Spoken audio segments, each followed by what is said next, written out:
It is Malcolm Tent here on WNHU in West Haven, bringing you my personal picks for 2009. On a totally unrelated note, you do a lot of videos. Maybe you could tell us something about the video work that you do. Oh, like on YouTube? Yeah. Yeah, well, what I've done is I did about 50 song poems. Mm-hmm. And they were all pretty good, you know, and so I hate to just give them up, you know, just let them collect dust on themselves. So what I've been doing recently, making my own little videos. And, you know, I got a little video camera and I got some editing equipment. And so every now and then recently I've been releasing those songs with a video on YouTube. Mm-hmm. See, it's just so they're still out there. I mean, they're my CDs, they're my children. Right. You know, just because you may be a little tired, or you're letting them go up, or you're moving on. Yeah. I still like some of those songs. Yeah, I think they're valid works of art. You know, I mean, the fact that I forget you said exactly when you started recording them, but the fact is we're here in 2010 and we're talking about them and they're getting radio play, and that, you know, shows that the stuff has legs. And a lot of them were recorded in a period from 95 to maybe 2005. Okay, got it. So we're already talking about a body of work that's anywhere between 5 and 15 years old. Yeah, like Three-Eyed Boy, I remember we recorded that in June, I believe, of 2001. Okay. And I could probably think of some of the other songs. Mojo Bone, though, I don't know. Well, you've heard that on the live CD, I think. Yes, that's on there. There's also a studio version, and there's even a version on a 45 RPM record. Oh, really? Yeah. I need a copy of that, Gary. I need that. Well, I'll send you one. Oh, I need that because send me a CD of this show here, and I'll send you a copy of Mojo Bone 45. Sounds like a deal to me, sir. That means it'll be played on WNHU before you know it. Okay. And I got one. There's one hanging. I'm pretty proud of this. There's one hanging on my wall. Mm-hmm. One on Josh's wall. Mm-hmm. One at Paramount Studios. One of the producers' office walls. Mm-hmm. One at our little local studio we record at on their wall. Mm-hmm. Nice.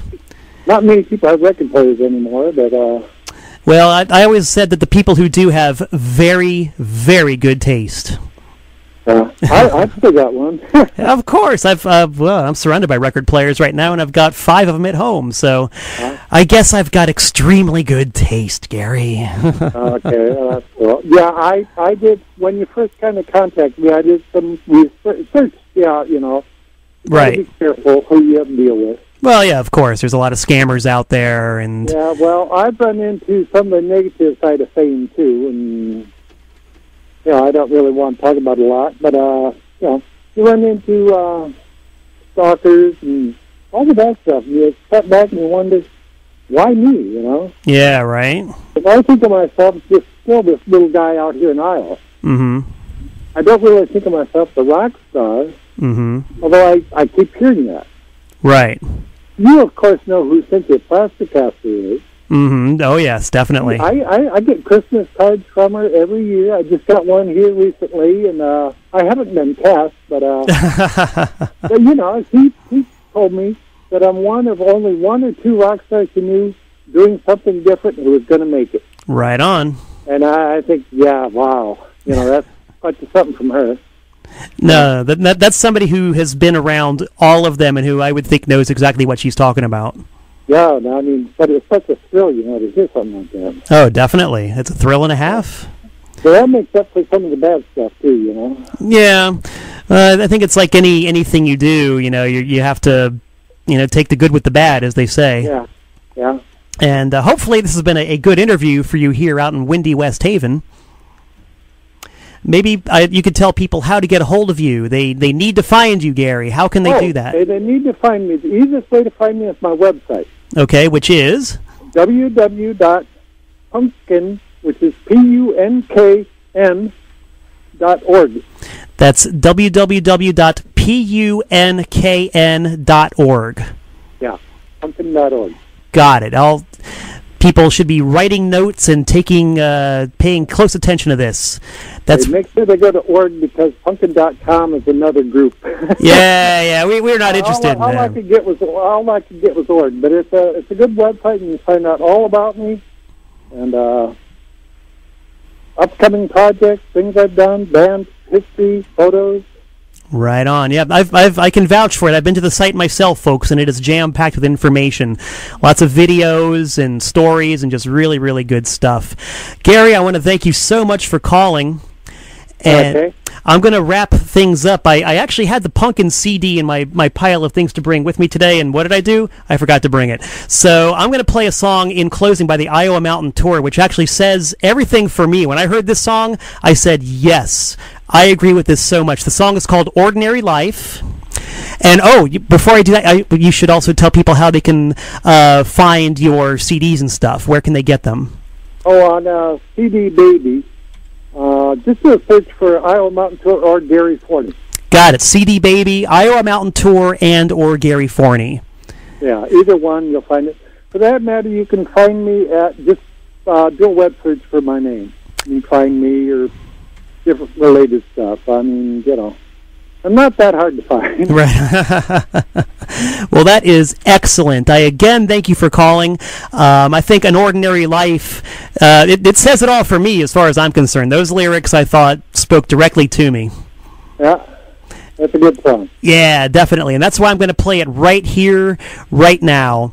This is WNHU West Haven with Gary Forney saying bye. Bye, Gary. Bye.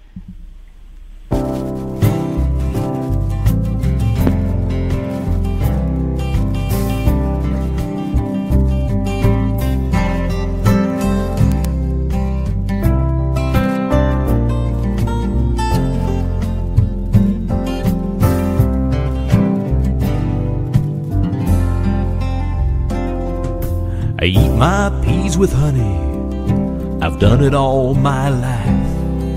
It makes the peas taste funny, but it keeps them on my knife. Sometimes I'm a fugitive when I eat too many prunes. It's not that I'm a criminal, it just keeps me on the run. Oh Lord, won't you save me from an ordinary life? A life without its oddities. Lord, I love my life. Oh Lord, won't you save me from an ordinary life? Life without its oddities, well, it ain't no life at all. You know I have a girlfriend and a loving wife. Well, we make love all daytime and sometimes half the night. But if I had the notion, I'd tell you what I'd do. I'd grease myself with chicken fat and slide right into you. Oh Lord, won't you save me from an ordinary life?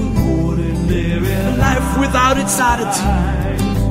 Lord, I love my life. Lord, won't you save me from an ordinary life?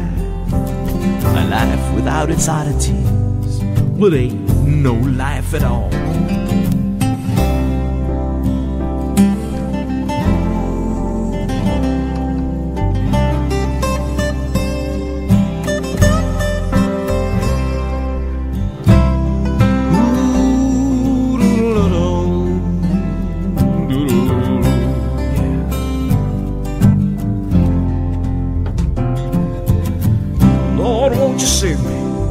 From an ordinary life, a life without its oddities. Lord, I love my life. Lord, won't you save me from an ordinary life? A life without its oddities, well, it ain't no life at all. When I was just a young man, I could make love at will. But now that I'm an old man, I take a little pill. When I think about you, I reach for those blue pills. I take them with some whiskey to give us both a thrill.